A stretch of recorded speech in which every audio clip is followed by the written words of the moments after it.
All right, so here in section 4.5, it starts off by telling us that if we know that all pairs of corresponding parts of congruent triangles are congruent, then that can help you prove that specific parts of congruent triangles are congruent. So in other words, if I know that two triangles are congruent, and the fact that all the corresponding parts are supposed to be congruent if the two triangles are congruent, then I can use that to prove that parts of a triangle that we didn't know were congruent are congruent after we prove that the triangles are congruent. So we can prove that triangle PQS here is congruent to triangle RQS using side, side, side, because QS would be congruent to itself by the reflexive property. And then once we prove that those two triangles are congruent, then I could use the fact that these are congruent triangles to say that angle P would be congruent to angle R, because the congruent parts of congruent triangles, or the corresponding parts of congruent triangles, would be congruent. Just like angle PQS would have to be congruent to angle RSQ, and angle PSQ would have to be congruent to angle RQS, because the triangles are congruent triangles. So here we're given that segment HJ is parallel to segment LK, and segment JK is parallel to segment HL.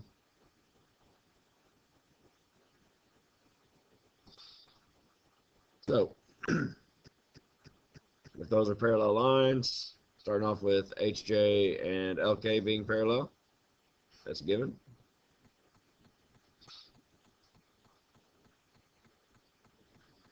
We're trying to prove that LHJ and JKL are congruent as well.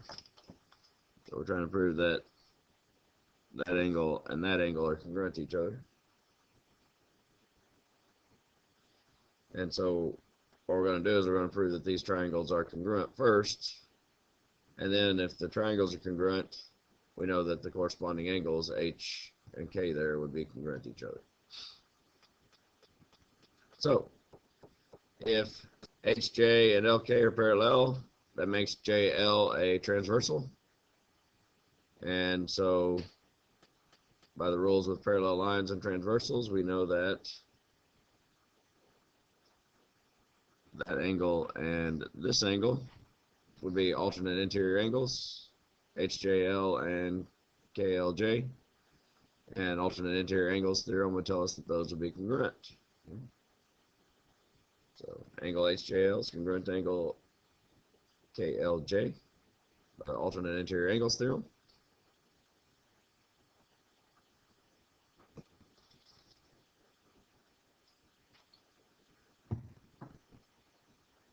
Then we're going to bring in the other part of the given. JK is parallel to HL.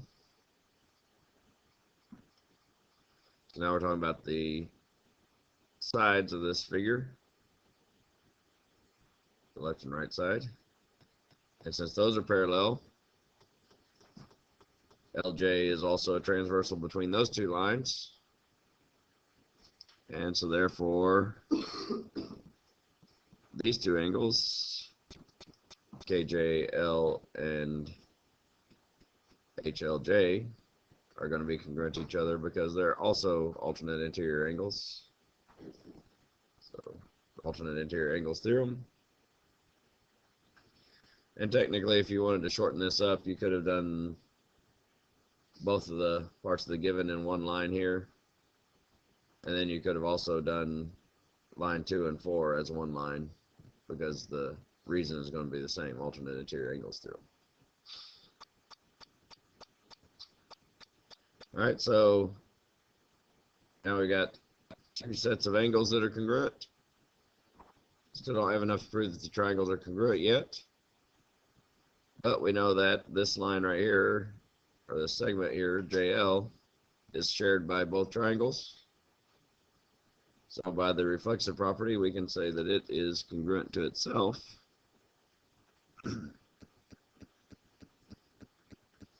So JL is congruent to JL by the reflexive property of congruent segments.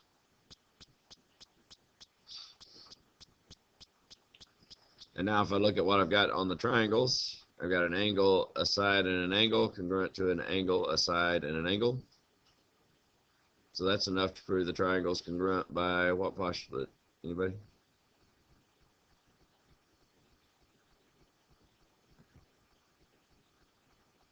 Since we have an angle, a side, and an angle, congruent to an angle, a side, and an angle.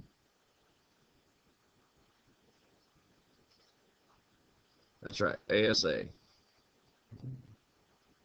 So triangle LHJ is congruent to triangle JKL by ASA, the angle, side, angle congruence postulate.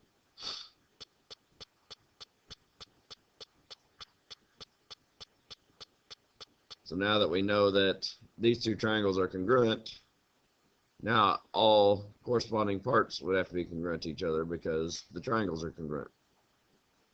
Of course, we're not trying to prove all the corresponding parts, we're just trying to prove LHJ and JKL are congruent to each other. And since the triangles are congruent, then they would be congruent to each other. And the reason we'll give is that corresponding parts of congruent triangles are congruent. Alright, so anytime we've got congruent triangles, the corresponding parts of those triangles have to be congruent to each other.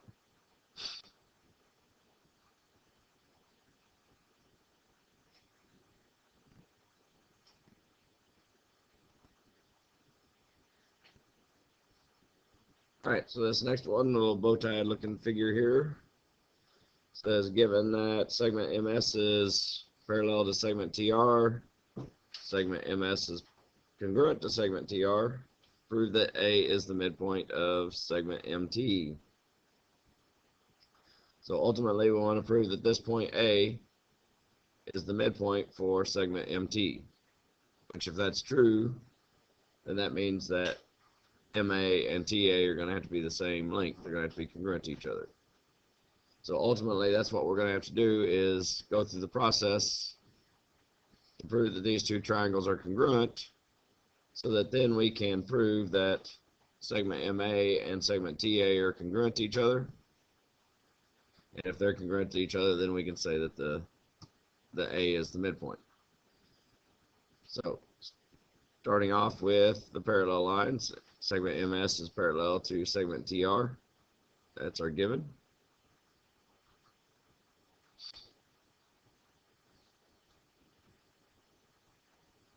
And just like always, anytime they tell us that two segments are parallel, then we need to start looking for those angle relationships, right? Alternate interior angles, alternate exterior angles, corresponding angles, or consecutive interior angles that we can use in the figure. And so if these MS and TR are parallel, then that makes segment MT a transversal, which means that angle M and angle T would be alternate interior angles in between those, which would make those congruent to each other. And likewise, segment RS here would also be a transversal. And since that's transversal, then angle S and angle R would also be alternate interior angles, which would have to be congruent based on the alternate interior angles theorem. So angle M is congruent to angle T, and angle S is congruent to angle R by the alternate interior angles theorem.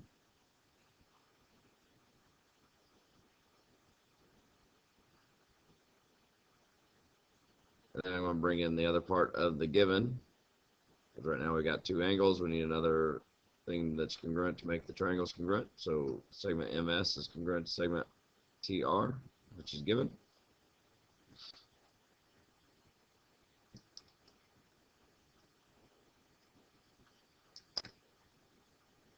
And so if we look at what we've got an angle, a side, and an angle congruent to an angle, a side, and an angle. So that makes the two triangles congruent by what postulate? Anybody?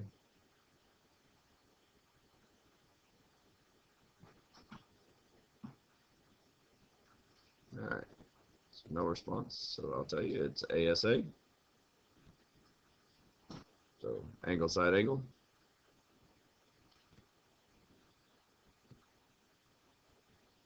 And now we've proven that the two triangles are congruent. So any corresponding parts on those two triangles would have to be congruent to each other since the two triangles are congruent. And so that will allow us to say that segment MA and segment TA will be congruent to each other because they're corresponding parts of congruent triangles that should be congruent.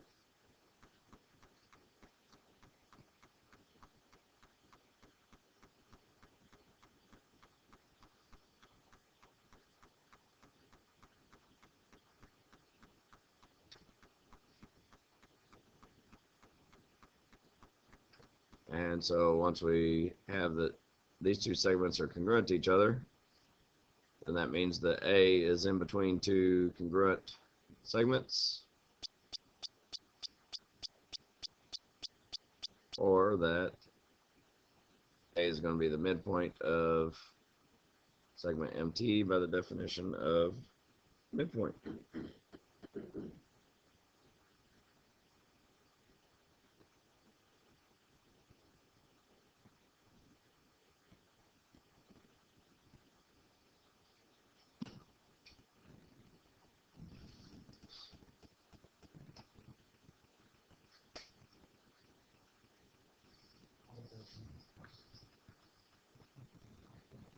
Alright, so on to the last one here. Given that QT is the perpendicular bisector of US, and that segment QV is congruent to segment QR, and angle VQU is congruent to angle RQS, prove that triangle QUV is congruent to triangle QSR. So we want to prove that this outside triangle here, QUV, is congruent to this outside triangle over here, QSR.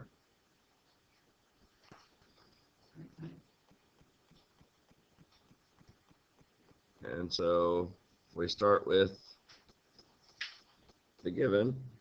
Segment QT is the perpendicular bisector of segment US. That's our given. And a perpendicular bisector means that it intersects at right angles and it splits it in half, right? So QT is going to intersect US at a right angle, and it's going to be coming through the midpoint, splitting it into two congruent segments. So since that is a perpendicular bisector, that means that UT and ST are going to have to be congruent segments.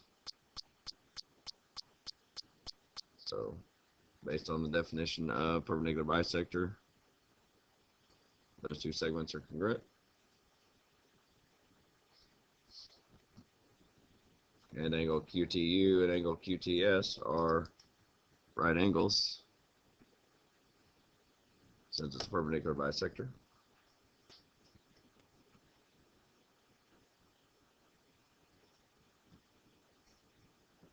And since QTU and QTS are both right angles, then we know that they have to be congruent to each other because all right angles are congruent. Right? Or that comes from the right angle congruence theorem. So angle QTU is congruent to angle QTS.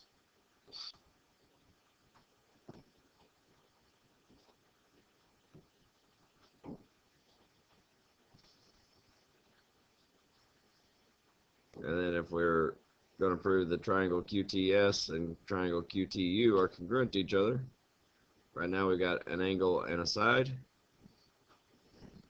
but these two triangles share side QT. So I can say that QT is congruent to itself by the reflexive property of congruent segments.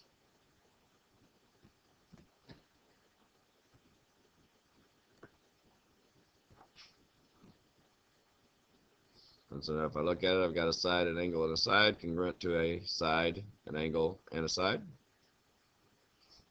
which is enough to prove that triangle QTU and triangle QTS are congruent by side, angle, side, or SAS.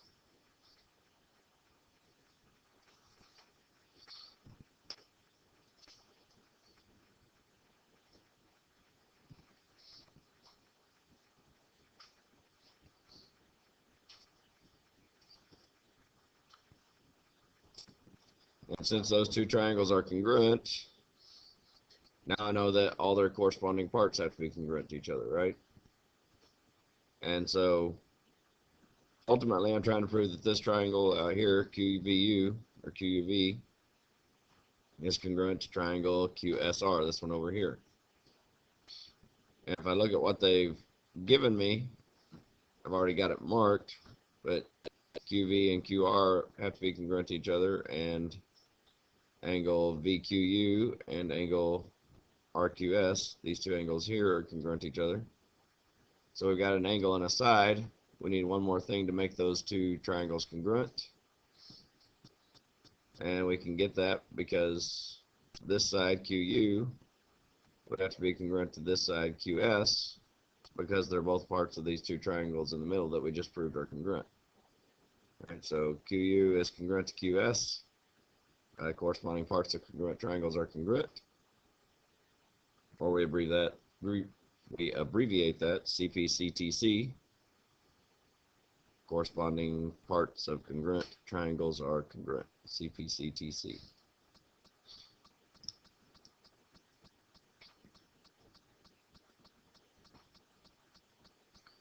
So QU and QS are congruent to each other.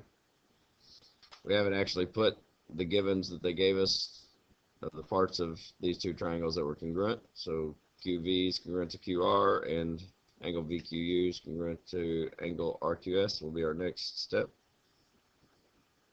which is given.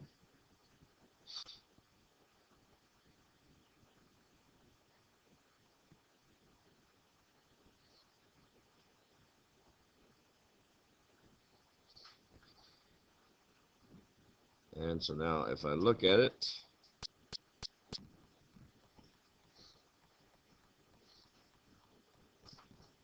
I have a side, an angle, and a side congruent to a side, an angle, and a side, which is enough to prove that those two triangles are congruent by side, angle, side, SAS.